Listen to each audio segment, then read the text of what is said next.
The Headless Dwarfs by Andrew Lang.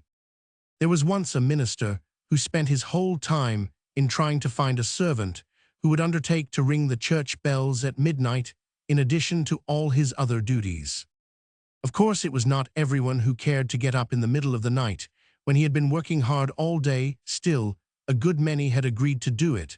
But the strange thing was that no sooner had the servant set forth to perform his task than he disappeared as if the earth had swallowed him up. No bells were rung, and no ringer ever came back. The minister did his best to keep the matter secret, but it leaked out for all that, and the end of it was that no one would enter his service. Indeed, there were even those who whispered that the minister himself had murdered the missing men. It was to no purpose that Sunday after Sunday the minister gave out from his pulpit that double wages would be paid to anyone that would fulfill the sacred duty of ringing the bells of the church.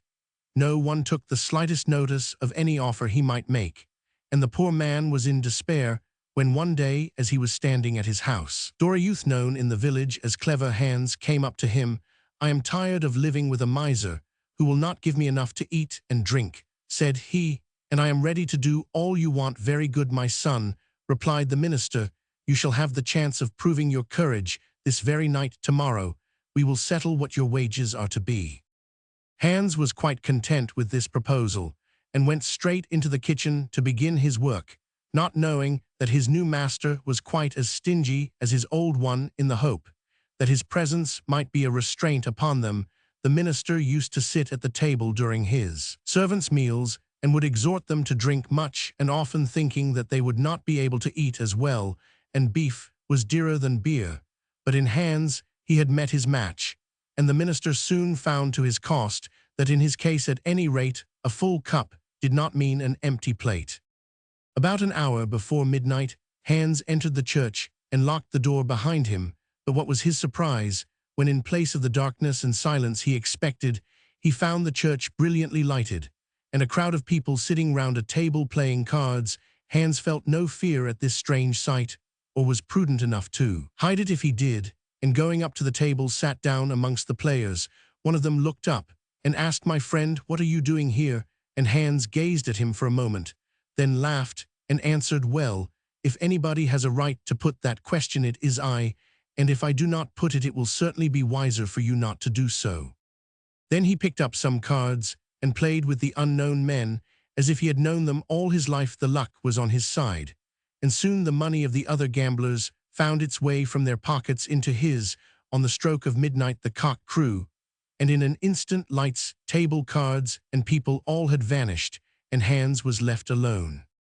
He groped about for some time till he found the staircase in the tower, and then began to feel his way up the steps. On the first landing, a glimmer of light came through a slit in the wall, and he saw a tiny man sitting there without a head. "Ho, ho, my little fellow, what are you doing there?" asked Hans, and without waiting for an answer gave him a kick, which sent him flying down the stairs. Then he climbed higher still, and finding, as he went, dumb watchers sitting on every landing, treated them as he had done the first. At last he reached the top, and as he paused for a moment to look round him, he saw another headless man cowering in the very bell itself, waiting till Hans should seize the bell pull in order to strike him a blow with the clapper, which would soon have made an end of him. "Stop, my little friend," cried Hans, "that is not part of the bargain. Perhaps you saw how your comrades walked downstairs, and you are going after them, but as you are in the highest place, you shall make a more dignified exit and follow them through the window." With these words, he began to climb the ladder in order to take the little man from the bell and carry out his threat. At this, the dwarf cried out imploringly, "Oh, brother, spare my life, and I promise that neither I nor my comrades will ever trouble you any more. I am small and weak, but who knows whether some day I shall not be able to reward you." "You wretched little shrimp," replied Hans, "a great deal of good your gratitude is likely to do me, but as I happen to be feeling in a cheerful mood tonight, I will let you have your life. But take care how you come across me again, or you may not escape so easily." The headless man thanked him humbly, slid hastily down the bell rope, and ran down the steps of the tower, as if he had left a fire behind him. Then Hans began to ring lustily. When the minister heard the sound of the midnight bells, he wondered greatly, but rejoiced that he had at last found someone to whom he could trust. This duty Hans rang the bells for some time, then went to the hayloft and fell fast asleep. Now it was the custom of the minister to get up very early and to go round to make sure that the men were all at their work. This morning everyone was in his place, except Hans, and no one knew anything about him. 9 o'clock came and no Hans, but when 11 struck, the minister began to fear that he had vanished like the ringers who had gone before him. When, however, the servants all gathered round the table for dinner, Hans, at last, made his appearance, stretching himself and yawning. "Where have you been all this time?" asked the minister. "Asleep," said Hans. "Asleep!" exclaimed the minister in astonishment. "You don't mean to tell me that you can go on sleeping till midday?" "That is exactly what I do mean," replied Hans. "If one works in the night, one must sleep in the day, just as if one works in the day, one sleeps in the night. If you can find somebody else to ring the bells at midnight, I am ready to begin work at dawn. But if you want me to ring them, I must go on sleeping till noon at the very earliest." The minister tried to argue the point with him, but at length the following agreement was come to. Hans was to give up the ringing, and was to work like the rest from sunrise to sunset, with the exception of an hour after breakfast and an hour after dinner, when he might go to sleep. "But of course," added the minister carelessly, "it may happen now and then, especially in winter, when the days are short, that you will have to work a little longer to get something finished."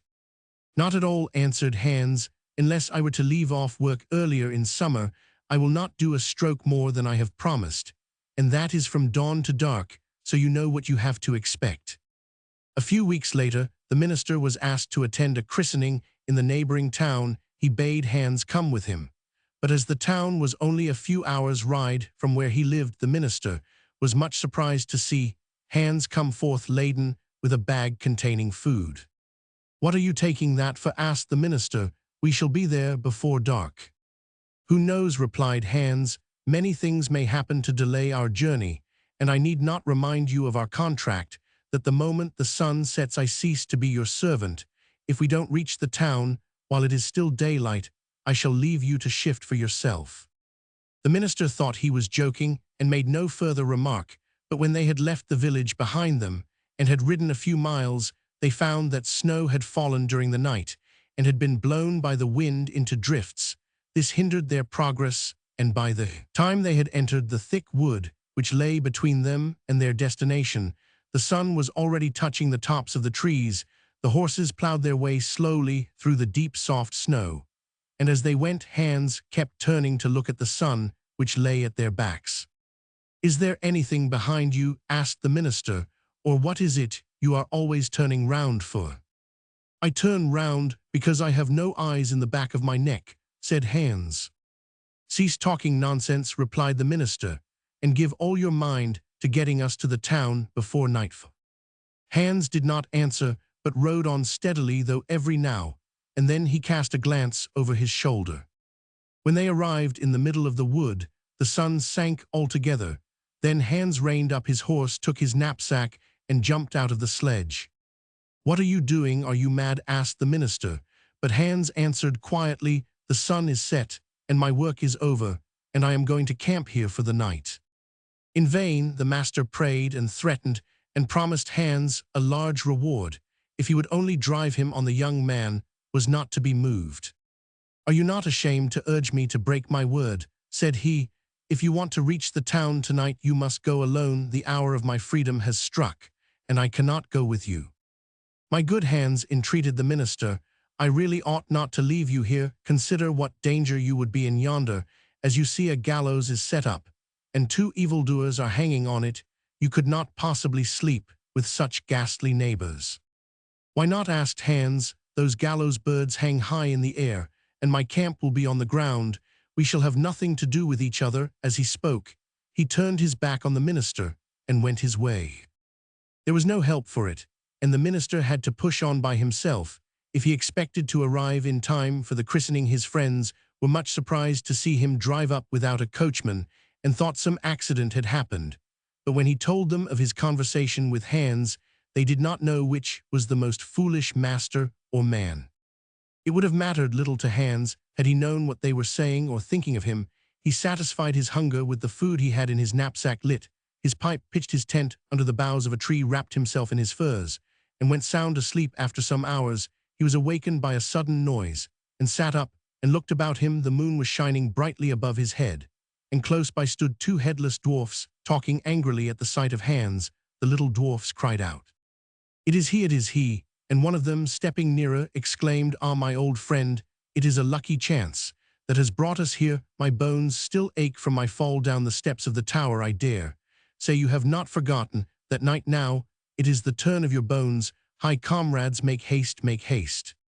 Like a swarm of midges, a host of tiny headless creatures seemed to spring straight out of the ground, and every one was armed with a club. Although they were so small, yet there were such numbers of them, and they struck so hard that even a strong man could do nothing against them. Hans thought his last hour was come, when just as the fight was at the hottest, another little dwarf arrived on the scene. "Hold, comrades," he shouted, turning to the attacking party.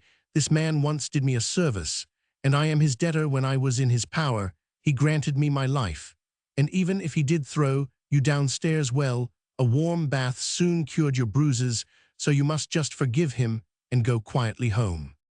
The headless dwarfs listened to his words and disappeared as suddenly as they had come. As soon as Hans recovered himself a little, he looked at his rescuer and saw he was the dwarf he had found seated in the church bell. "Ah," said the dwarf, seating himself quietly under the tree, "you laughed at me when I told you that some day I might do you a good turn. Now you see I was right, and perhaps you will learn for the future not to despise any creature, however small." "I thank you from my heart," answered Hans. "My bones are still sore from their blows, and had it not been for you I should indeed have fared badly." "I have almost paid my debt," went on the little man, "but as you have suffered already, I will do more and give you a piece of information. You need not remain any longer in the service of that stingy minister, but when you get home tomorrow, go at once to the north corner of the church, and there you will find a large stone built into the wall, but not cemented like the rest. The day after tomorrow the moon is full, and at midnight you must go to the spot and get the stone out of the wall with a pickaxe. Under the stone lies a great treasure which has been hidden there in time of war. Besides church plate, you will find bags of money which have been lying in this place for over 100 years, and no one knows to whom it all belongs. A third of this money you must give to the poor, but the rest you may keep for yourself." As he finished, the cocks in the village crowed, and the little man was nowhere to be seen. Hans found that his limbs no longer pained him, and lay for some time thinking of the hidden treasure. Towards morning, he fell asleep. The sun was high in the heavens when his master returned from the town. "Hans," said he, "what a fool you were not to come with me yesterday. I was well feasted and entertained, and I have money in my pocket into the bargain." He went on rattling some coins while he spoke to make Hans understand how much he had lost. "Ah, sir," replied Hans calmly, "in order to have gained so much money, you must have lain awake all night, but I have earned 100 times that amount while I was sleeping soundly." "How did you manage that?" asked the minister eagerly. But Hans answered, "It is only fools who boast of their farthings. Wise men take care to hide their crowns." They drove home, and Hans neglected none of his duties, but put up the horses and gave them their food before going to the church corner, where he found the loose stone exactly in the place described by the dwarf. Then he returned to his work. The first night of the full moon, when the whole village was asleep, he stole out armed with a pickaxe, and with much difficulty succeeded in dislodging the stone from its place. Sure enough, there was the hole, and in the hole lay the treasure exactly as the little man had said. The following Sunday he handed over the third part to the village poor, and informed the minister that he wished to break his bond of service. As, however, he did not claim any wages, the minister made no objections, but allowed him to do as he wished. So Hans went his way, bought himself a large house, and married a young wife, and lived happily and prosperously to the end of his days. Eistnish Marchen.